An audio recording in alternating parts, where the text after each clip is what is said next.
And yeah, Jahzzo loves his preset hugs. Yes. We saw a preset into a post-set hug when he fought against Vivid earlier. There's two things you can expect out of Jahzzo at any venue. The preset hugs, and he's running all the time. Jahzzo sprints everywhere. I had the revelation of that today, that every time I see Jahzzo, he is literally running somewhere, no matter what. But right now, he's trying to run through Anathema to get himself on that winner side top 8.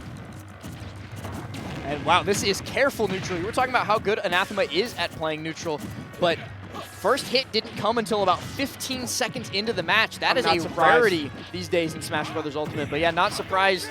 That's to why say the least. you make one mistake, you eat 40 plus. I think Anathema. I don't even think I need to say. Think.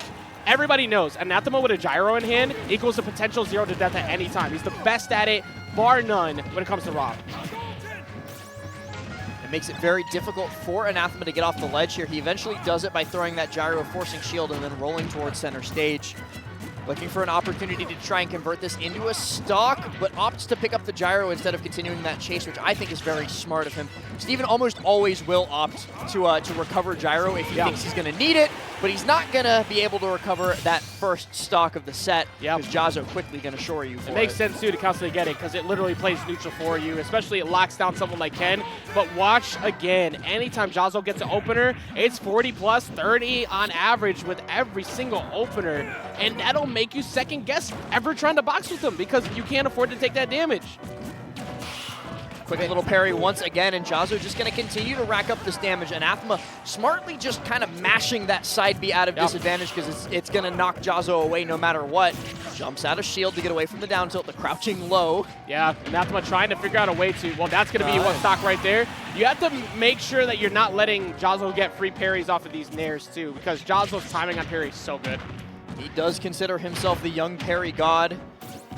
You know, might have something to say about it. The jump not going to be scouted out by Steven, but this might be a quick mash. Gets Jahzzo to safety. That was good pressure from Anathema, trying to look for the drop down, maybe get a frame trap, try to get that chase with down tilt, but never got it. Down tilt, of course, great boxing tool. The damage is slightly in his favor and reads the jump, covering it with that back air. That's the biggest thing about Anathema, is that no matter how much of a big lead somebody has on him, and no matter how much the matchup sucks, to be honest, he's going to be able to find those conversions at some point, and it's just a matter of when he does it and if he does it in time.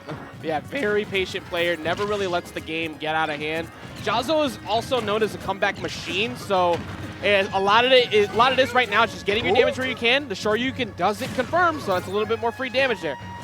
Anathema able to air dodge away, get to safety, and just continue to play this neutral, but he tried to cook a little bit too hard. The reverse hitbox nair, scouted out by Jahzzo, beat out, and then the Shoryu does it for the stock. Hey, get away from ledge.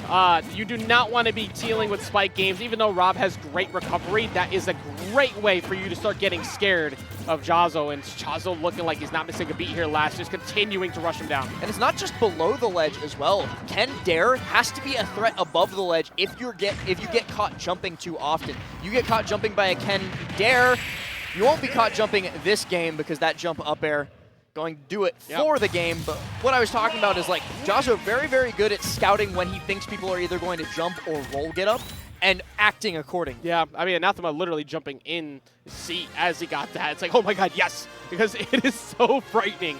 Even with the big lead, any of the FGC characters, whether it be Ryu, Ken, Terry, Kazuya, you don't want to be in last stock situations against them because it feels like you're fighting a heavy. They always have the ability to bring it back. But Anathema very smartly kind of slowed it down, got some quick pokes in, and didn't relinquish the lead. And that's what he does best. He's so very good at playing that slow, more patient, neutral game. And it works out for him this time. It's Jahzzo's counter pick, and he's going to take us to Abyss of Time Small Battlefield. W for Abyss of Time. Thank you very much. Abyss of Time, Kish, and a few other songs from Tekken, all big dubs. We were listening to Yodeling in Meadow Hill last game. Honestly, that's still a W to me. I also like the fact that we got away from PS2. I was actually gonna wonder if they were going to switch, because PS2 is just so much more beneficial to Rob. Small Battlefield, it's still a similar plane, but less work that Jahzzo has to do to get in.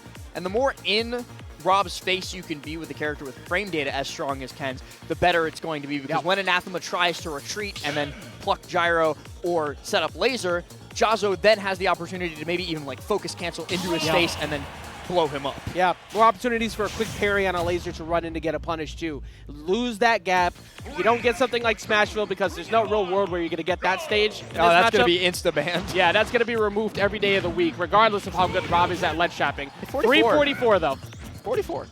Yeah, casual 44. You know, just another day in the office for Ken. Not a heel kick to the jaw. If Rob even has something resembling a jaw, Ken will kick it.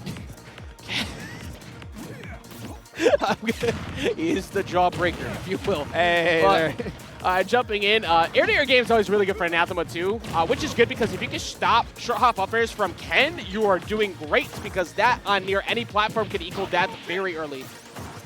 Pushed off stage, though, and it's the last place that Anathema wants to be at the moment.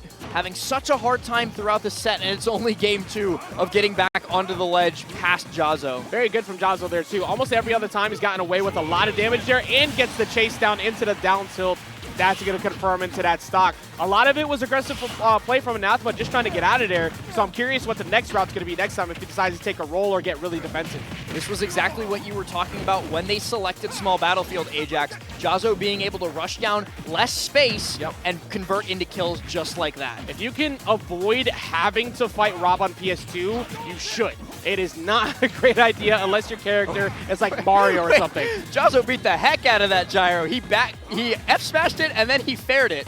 You know what? I respect it. I feel some type of way about gyro as well. And the gyro toss upwards, he didn't burn his jump, so he's got options to mix up this recovery. Never has to worry about it though. That's a stock though. That early side B to cover ledge, it always lasts just a little bit longer than players think it will if they're not like 100% focused in on it. And Jahzzo, unfortunately for him, neutral get up straight into the waiting arms. The rotating arms. Jahzzo did something that you'll see a lot out of the Fox players. He recovered high for the sake of taking less damage, because if you take the hit, you don't die. But if you go low, you might get spiked. And oh my god, I thought he was dead again. 108 here last. Much closer game, but still, the KO power is always in favor of Ken unless he falls out just like that. Gonna have to find some way, and it's just get up attack. I was actually like kind of waiting with bated breath to see how Anathema was going to get off ledge versus Jahzzo, and you know what? He turns the situation around completely. A low falling bear waits out the focus, but Jahzzo refrags immediately. Assure you, gonna close out the stock and bring us to even again. There deserves research. Oh, you're so dead.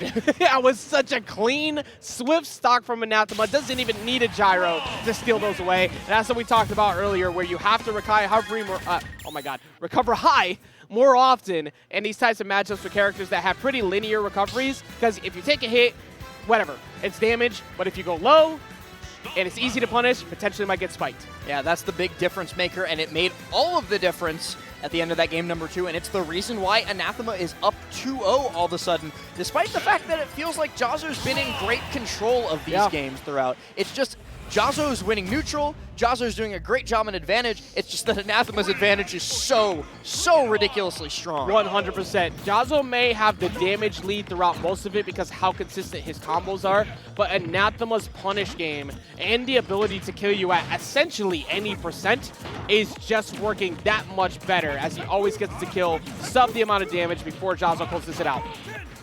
62% off the bat, looking scarily reminiscent of game number 2's opening, but I hope for Jahzzo's sake that the ending goes a little bit differently, and no, it won't, you're dead! Best Rob at converting off of gyros into 0 to death in the business. May not be the best Rob in the game, but certainly one of the best at punishing people at any given moment. Can we, for a little bit, point out how funny Shoryu clanking with gyro looked there? It took forever to finish. That hitbox extension made it look like something out of a movie. And so, well, the minimized amount of damage from Jahzzo, feeling like a movie star right there, even after the fall, got right back into it. Johnny Cage, he does his own stunts, but pulling off the win in this set, it's going to be a hell of a stunt for him. 36% done, pushes Anathema off stage. This is where he's been converting. A lot of ledge traps have been phenomenal for Jahzzo. Of course, you get the instant reactions off that auto turnaround, but the landing has been such a difficult task, as Anathema is always pressuring regardless of focus. You have plenty of options to beat that, as Anathema once again takes the lead and might maybe even take a 3-0. Great use of the Zombear, catching Jahzz0 jumping, and another back air to close out another stock. Oh, that could have been dangerous if Anathema managed to catch that up tilt on Jahzz0 using Tatsu high.